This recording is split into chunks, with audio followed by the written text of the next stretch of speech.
രാജുവേട്ടന് ഞാൻ hand over ചെയ്യാണ്. രാജുവേട്ട, തുടക്കത്തിൽ ഞാൻ ചോദിച്ചിരുന്നു ഹൗ ആർ യു ഫീലിംഗ്, പക്ഷേ രാജുവേട്ടൻ ഒരു തലയാട്ടലിൽ ആൻസർ ഒതുക്കി.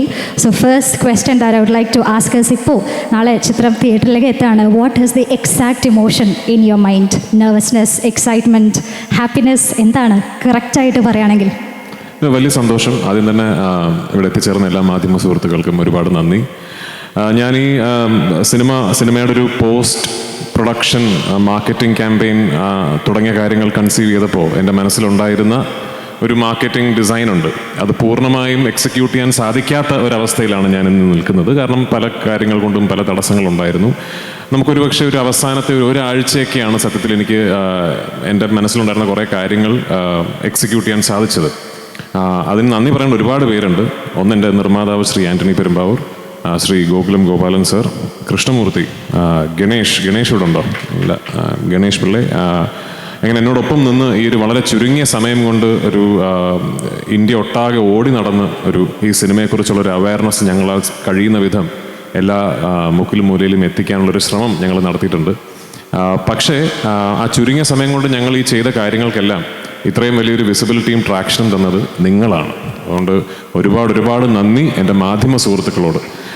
ഈ സിനിമയെ ഇത്ര വലിയൊരു ആഘോഷമാക്കി മാറ്റി ഇതൊരു ഇൻഡസ്ട്രിയുടെ തന്നെ ഒരു മൈൽ സ്റ്റോൺ എന്ന രീതിയിൽ അതിനെ കണ്ട് ആ സിനിമയെക്കുറിച്ച് എന്നും സംസാരിക്കുകയും ആ സിനിമയുടെ ചർച്ചകൾ എന്നും സജീവമായി നിർത്തുകയും ചെയ്ത എല്ലാ മാധ്യമ സുഹൃത്തുക്കൾക്കും ഒരുപാട് നന്ദി. നിങ്ങളില്ലായിരുന്നുവെങ്കിൽ ഇന്നിപ്പോൾ ഇതുപോലെ ഇന്ത്യയിൽ എല്ലാ സ്ഥലത്തും ലോകമെമ്പാടും സിനിമാ പ്രേമികൾ ചർച്ച ചെയ്യുന്ന ഒരു സിനിമ റിലീസായി ഇത് മാറില്ലായിരുന്നു. ഒരു ചെറിയ സിനിമയാണ്. പിന്നെ എനിക്കിതിപ്പോൾ സത്യത്തിൽ എല്ലാ സംസ്ഥാനങ്ങളിലും പോയി അവിടെയൊക്കെ വാചാലമായി ഈ സിനിമയെക്കുറിച്ചും സിനിമയുടെ കൺസെപ്ഷനെക്കുറിച്ചൊക്കെ സംസാരിച്ചിട്ട് തിരിച്ച് വീട്ടിൽ വന്നിട്ട് നിങ്ങളോടൊന്നും പറയാനില്ലാത്തൊരവസ്ഥയാണ്. നന്ദി പറയാനാണെങ്കിൽ ഒരുപാട് പേരോട് നന്ദി പറയാനുണ്ട്. ഞാൻ വെറും എൻ്റെ 3ാമത്തെ സിനിമ മാത്രം ചെയ്ത് അതിൻ്റെ റിലീസ് കാത്തു നിൽക്കുന്ന, ഇപ്പോഴും നമ്മുടെ തലതൊട്ടപ്പന്മാരുടെ മുന്നിൽ ഒരു പുതിയ സംവിധായകനാണ്. ഇപ്പോഴും ഒരു മലയാള സിനിമയിലെ ഏറ്റവും ജൂനിയർ മോസ്റ്റ് ഡയറക്ടേഴ്സിൽ ഒരാളാണ് ഞാൻ. അങ്ങനെയുള്ള എനിക്ക് ഇതുപോലൊരു പ്രോജക്റ്റ് ലീഡ് ചെയ്യാൻ അല്ലെങ്കിൽ കൺസീവ് ചെയ്യാൻ ഒരു ഓപ്പർച്യൂണിറ്റി കിട്ടിയെന്ന് പറയുന്നത് തന്നെ ഏതോ മുജ്ജന്മ സുഹൃതം എന്നായിട്ട് ഞാൻ കരുതുന്നുള്ളൂ.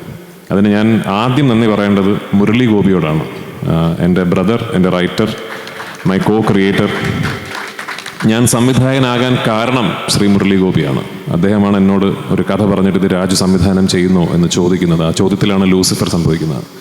അവിടെ നിന്ന് എന്നിലെ സംവിധായകനിൽ വിശ്വാസമർപ്പിച്ച് ഓരോ പ്രാവശ്യവും അദ്ദേഹം എഴുതുന്ന വാക്കിന് ഞാൻ കൊടുക്കുന്ന കൺസെപ്ഷണൽ കോൺഫിഡൻസ് കാണിച്ച് എന്നെ ഇന്ന് ഒരു മലയാള സിനിമയിലെ ഏറ്റവും വലിയൊരു സിനിമ കൺസീവ് ചെയ്യാൻ ഒരു ഓപ്പർച്യൂണിറ്റി കിട്ടിയൊരു സംവിധായകനായി മാറിയതിൽ മുരളിയുടെ പങ്ക് വളരെ വലുതാണ്.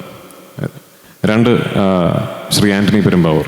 ഞാനിതിനു മുമ്പും പറഞ്ഞിട്ടുണ്ട്, സിനിമയെക്കുറിച്ച് സ്വപ്നം കാണുമ്പോൾ എന്നോളം വട്ടുള്ള മറ്റൊരാളില്ല എന്ന കോൺഫിഡൻസ് ഉണ്ടായിരുന്നു എനിക്ക്. ആ കോൺഫിഡൻസ് തകർത്തുന്നത് ശ്രീ ആൻ്റണി പെരുമ്പാവൂരാണ്. എന്നേക്കാൾ വട്ടനാണ്. അപ്പോൾ സിനിമ എന്ന കലാരൂപത്തിന് യാതൊരുവിധ ലിമിറ്റുകളോ അതിർവരമ്പുകളോ ഇല്ല എന്നും നമ്മൾ കേരളം എന്ന കൊച്ചു സംസ്ഥാനത്തിലായി പോയതുകൊണ്ട് തന്നെ നമ്മുടെ സ്വപ്നങ്ങൾക്ക് പരിധി വേണമെന്ന് ഒട്ടും വിശ്വസിക്കാത്ത ഒരു തികഞ്ഞ സിനിമാ സ്നേഹിയാണ് ശ്രീ ആൻ്റണി പെരുമ്പാവൂർ.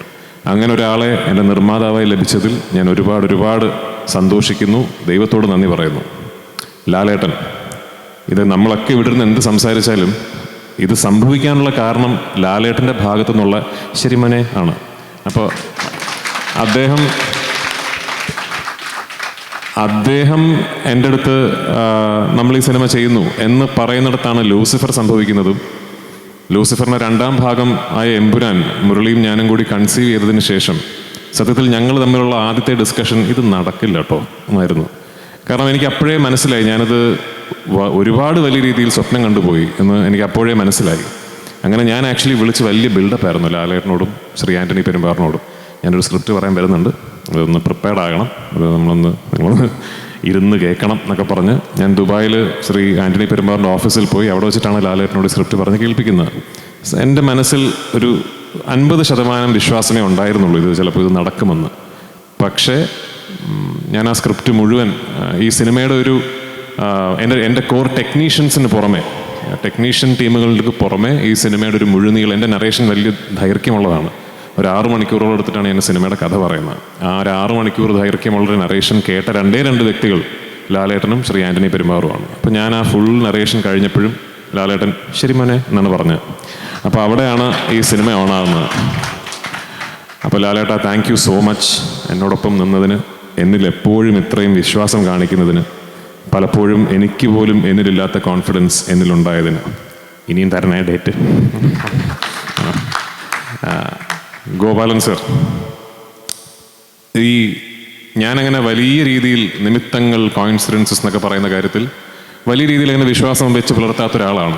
പക്ഷെ ലൈഫിൽ എന്തെങ്കിലും നിമിത്തവും കോയിൻസിഡൻസും ഇവൻച്വാലിറ്റി ആണ് എന്ന് തിരിച്ചറിഞ്ഞ ഒരു നിമിഷം ഉണ്ടായിരുന്നെങ്കിൽ അത് 10-12 ദിവസങ്ങൾക്ക് മുമ്പ് ഒരു ദിവസം പാതിരാത്രിയാണ്. ശ്രീ ആൻ്റണി പെരുമ്പാവൂരും ഞാനും ആദ്യം ഈ സിനിമയുടെ ഒരു സഹനിർമ്മാതാവായിട്ട് സമീപിക്കുന്ന ആൾ ശ്രീ ഗോപാലൻ സാറാണ്. 2-3 വർഷങ്ങൾക്ക് മുമ്പ്. അന്ന് പല കാരണങ്ങൾ കൊണ്ടും അത് നടന്നില്ല. പക്ഷെ അത് നടന്നില്ല എന്നുള്ളത് കൊണ്ട് അങ്ങനെ ഒരു തെറ്റിപ്പിരിയലൊന്നും ആയിരുന്നില്ല. സാറ് പറഞ്ഞ പോലെ അതിനുശേഷം എപ്പോൾ സാറിനെ വിളിച്ചാലും, നമ്മൾ യാദൃശ്ചികമായി സംസാരിക്കാനിടയായാലും, കൃഷ്ണമൂർത്തി എന്നെ കാണാനിടയായാലും, എങ്ങനെ പോകുന്നു ഷൂട്ടിംഗ്, എന്തായി, എവിടം വരെ എത്തി എന്നുള്ള അന്വേഷണങ്ങൾ എപ്പോഴും സാറിൻ്റെ ഭാഗത്തു നിന്നുണ്ടായിരുന്നു.